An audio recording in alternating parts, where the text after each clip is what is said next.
Olá, bem-vindos a mais um Devocional em Lucas. E dando continuidade aos devocionais, hoje nós leremos o texto de Lucas 2, versículos 8 a 20. Mas antes de entrar na leitura do texto em si, é bom mencionar que é mais um daqueles textos, junto com o de Lucas 2, versículo 1 a 7, que destroem as nossas tolas expectativas. Porque talvez quando a gente para pensar sobre o dia que Deus viria ao mundo, a gente provavelmente imaginaria que ele se encontraria primeiramente com os poderosos, com os grandes, né, com os reis. Mas será que é isso que aconteceu? Bom, vamos ler o texto. Havia pastores que estavam nos campos próximos e durante a noite tomavam conta de seus rebanhos. E aconteceu que um anjo do Senhor apareceu-lhes, e a glória do Senhor resplandeceu ao redor deles, e ficaram aterrorizados. Mas o anjo lhes disse: Não tenham medo, estou lhes trazendo boas novas de grande alegria que são para todo o povo. Hoje, na cidade de Davi, lhes nasceu o Salvador, que é Cristo, o Senhor. Isto lhes servirá de sinal: encontrarão o bebê envolto em panos e deitado numa manjedoura. De repente, uma grande multidão do exército celestial apareceu com um anjo, louvando a Deus e dizendo: Glória a Deus nas alturas e paz na terra aos homens, aos quais ele concede o seu favor. Quando os anjos os deixaram e foram para os céus, os pastores disseram uns aos outros: Vamos a Belém e vejamos isso que aconteceu e que o Senhor nos deu a conhecer. Então correram para lá e encontraram Maria e José, e o bebê deitado na manjedoura. Depois de o verem, contaram a todos o que lhes fora dito a respeito daquele menino. E todos os que ouviram o que os pastores diziam ficaram admirados. Maria, porém, guardava todas essas coisas, sobre ela refletia em seu coração. Os pastores voltaram glorificando e louvando a Deus por tudo o que tinham visto e ouvido, como lhes fora dito. O que a gente percebe aqui é logo de cara que Deus, ele, através do seu anjo, ele escolhe revelar o nascimento do seu filho, né, a vinda do seu filho ao mundo, a pastores, né, pastores de ovelhas, que eram pessoas desprezadas naquela época, porque eles, parte do trabalho deles era muito sujo, porque envolvia proteger ovelhas contra animais, e muitas vezes eles podiam ter contato com animais mortos, e por causa disso eles eram excluídos de várias atividades religiosas que requeriam que as pessoas fossem puras em um sentido cerimonial para participar. E ao mesmo tempo, os pastores naquela época, eles tinham fama de serem injustos e ladrões, e eram conhecidos por enganar as pessoas também. Então eles tinham uma má fama que era praticamente do mesmo nível de a de um publicano, a ponto de não terem nem direitos civis naquele período. E sabendo disso, nós já temos uma informação maravilhosa nesse início de texto a respeito de Deus, que Ele quer salvar todos os tipos de homens. Jesus veio para salvar todos os tipos de homens, né, de reis a escravos, de generais a prisioneiros. E a beleza da salvação é tão grande e gloriosa que aquele tipo de pessoa que de alguma forma poderia se sentir excluída do reino de Deus, excluída da salvação, por sua condição ou reputação social, pelo seu passado, ou mesmo pelos seus pecados. Esse tipo de pessoa é o tipo de pessoa que, em muitos relatos dos evangelhos, se arrepende dos seus pecados, crê em Jesus e é salva por ele. Né? Jesus veio para salvar os reis, mas também veio para salvar as prostitutas, veio para salvar os poderosos, mas veio para salvar também os pastores de ovelhas, né? A ponto de ele revelar a notícia máxima que ele poderia revelar ao mundo a um grupo de pastores de ovelhas. Para ser salvo em Cristo, você não precisa ter muitas posses, ou ser reconhecido pelas pessoas, ou ter muitos bens. Você só precisa ter um coração arrependido e disposto a abandonar os seus pecados e uma fé verdadeira de que Jesus é o próprio Filho de Deus, o Messias prometido, o Salvador, e que nele há poder para que você seja salvo. E é só acreditar nisso, acreditar no sacrifício dele. E os pastores, eles ficam assustados, porque naturalmente eles estão vendo um anjo na frente deles, né? Eles estão vendo um anjo na frente deles, só que o anjo diz: no versículo 10. Não tenham medo, estou lhes trazendo boas novas de grande alegria, que são para todo o povo. Hoje, na cidade de Davi, lhes nasceu Salvador, que é Cristo o Senhor. A primeira coisa que o anjo fala para esses pastores é: não tenham medo. O medo não faz mais parte da realidade do Evangelho, porque Jesus veio. E há salvação em Cristo, então não há mais espaço para o medo. Não há mais espaço para o medo. É por isso que ele fala: não temam. A salvação chegou. Não há mais espaço para medo. Estou lhes trazendo boas novas de grande alegria, boas novas, a melhor das boas novas, que é o fato de que o Filho de Deus veio ao mundo. E essas boas novas não são de temor, não são de tristeza, não, são de alegria. Boas novas de grande alegria, que são para todo o povo. Hoje, na cidade de Davi, lhes nasceu o Salvador, que é Cristo o Senhor. E antes, é interessante pensar que os anjos vieram falar. Um anjo veio falar com os pastores. E se houve algum momento na história em que houve necessidade de anjos falarem, esse era o momento.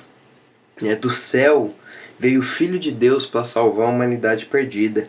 Do céu veio o Salvador para religar a terra ao céu. Do céu veio o Messias para conduzir agora os homens ao céu. Com base nisso, nós deveremos estranhar que os habitantes do céu participassem das resoluções celestes de forma alguma.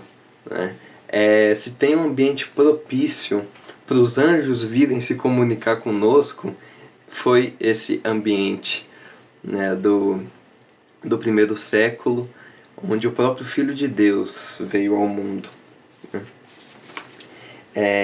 E aí ele continua: hoje na cidade de Davi lhes nasceu o Salvador. Aqui a ideia do lhes nasceu, algumas versões trazem vos nasceu. O Salvador, ele é para nós. O Salvador, ele nasceu para nós.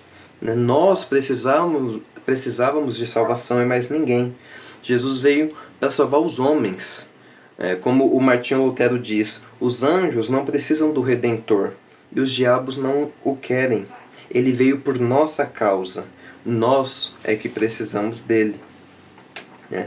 E continua: lhes nasceu o Salvador, que é Cristo o Senhor. Aqui o anjo ele atribui 3 termos a Cristo, Salvador, Cristo e Senhor. Salvador é de fato o que ele veio fazer. Ele veio para salvar, ele é o Salvador.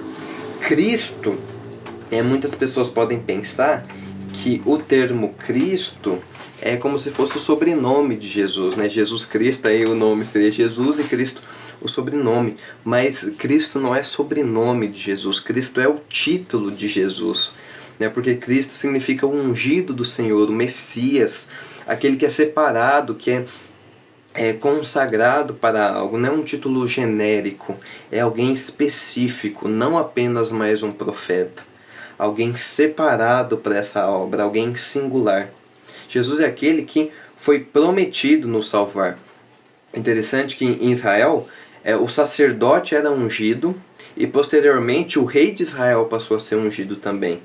Então, quando o anjo fala que ele é o Cristo, também fala sobre os ofícios dele, que ele é sacerdote e rei também. Sacerdote porque ele ofereceu de uma vez por todas um sacrifício perfeito pelo pecado, sua própria vida. E rei porque ele irá governar o seu povo, o reino de Deus em seus corações, um reino que tem em vista a nossa salvação. E esses 3 títulos são muito belos e falam muito de quem Jesus é. E aí, versículo 12: isto lhe servirá de sinal. Encontrarão um bebê envolto em panos e deitado numa manjedoura. O anjo diz: o Salvador, que é o Messias, o próprio Deus, chegou. E qual que é o sinal que vocês precisam ver para encontrá-lo? E nesse momento imagino que talvez os pastores estavam pensando em algo grandioso. Em algo grandioso. Mas o sinal vocês vão achar uma criancinha em um estábulo, no lugar onde é colocada a lavagem dos animais. É nessa condição que Deus se colocou por nós. E esse ato ainda não é o maior ato que demonstra o amor de Deus, porque essa criancinha ainda morreria, e morreria por conta dos nossos pecados. Como o Trumbull diz, o Calvário mostra como os homens podem ir longe no pecado, e como Deus pode ir longe para salvá-los. E de fato esse é o tamanho do amor de Deus por nós. A pequena criança que vem a ser do mundo o mantenedor.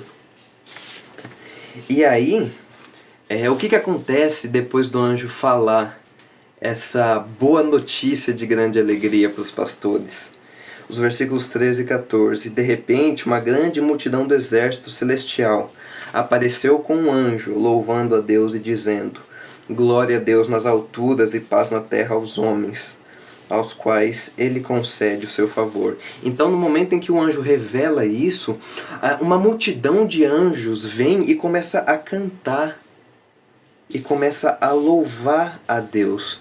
Pensem nessa situação, aqueles pastores que eram desprezados pela sociedade, eles são tidos em tão alta estima para com Deus que são testemunhas de um coral literalmente angelical, uma grande festa dos anjos, por causa do nascimento do menino na manjedoura. Agora pense um pouco a respeito dos anjos. Pense um pouco a respeito dos anjos. Não é simplesmente uma adoração, Eles cantam glória a Deus nas alturas. Algumas bíblias trazem o termo glória a Deus nas maiores alturas, dando a entender que é algo grandioso, que eles estão presenciando o maior ato de Deus, que eles estão vendo o maior ato de Deus. O maior ato de Deus para a salvação dos homens. Como acertadamente diz um comentarista sobre esse texto: certamente os anjos conheciam a Deus, que é o amor por excelência, e cuja maior glória não apenas é constituída por seu poder, mas também por seu amor. Agora, porém, descerrou-se diante dos olhos dos anjos uma nova profundidade e plenitude do amor de Deus, que também no céu era plenamente nova e indescritivelmente preciosa, cuja contemplação surpreendeu também eles e que os encantou, embora não fosse dirigida a eles, os anjos, mas a nós, os seres humanos. Nem mesmo um anjo teria sido capaz de imaginar que para Deus seria possível estabelecer sua glória na terra de forma tão maravilhosa, que o Pai no céu arrancaria do coração o Filho primogênito por amor do mundo pecador, e que esse seu Filho teria tamanho amor pelos perdidos, que trocaria, por causa do mundo caído de pecadores, o trono de Deus pela manjedoura e pela cruz. Essa encarnação do Filho de Deus desvenda o mistério do profundo amor de Deus, aos quais também aos anjos anelam perscrutar. E essa salvação, esse grande amor de Deus, está disponível a nós, através da fé, através do arrependimento. Ele está disponível a todos aqueles que vêm. Está disponível aos reis, está disponível aos pastores, está disponível àqueles que são bem vistos pela sociedade, está disponível àqueles que são mal vistos da sociedade. Deus tem em autoestima os desprezados, a ponto de preparar um coral inteiro de anjos para um pequeno grupo de pastores, que nem eram a maioria no lugar. A maioria eram de ovelhas. Então, se a gente parar para pensar, Deus também preparou um coral incrível de anjos, também para um grupo de ovelhas, além de um grupo de pastores, um grupo de ovelhas.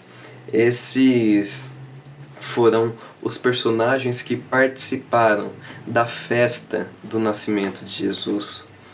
Que possamos sempre nos lembrar da salvação que Ele nos proporciona, do grande amor de Deus que pôde encantar até mesmo os anjos. Deus abençoe e até o próximo devocional.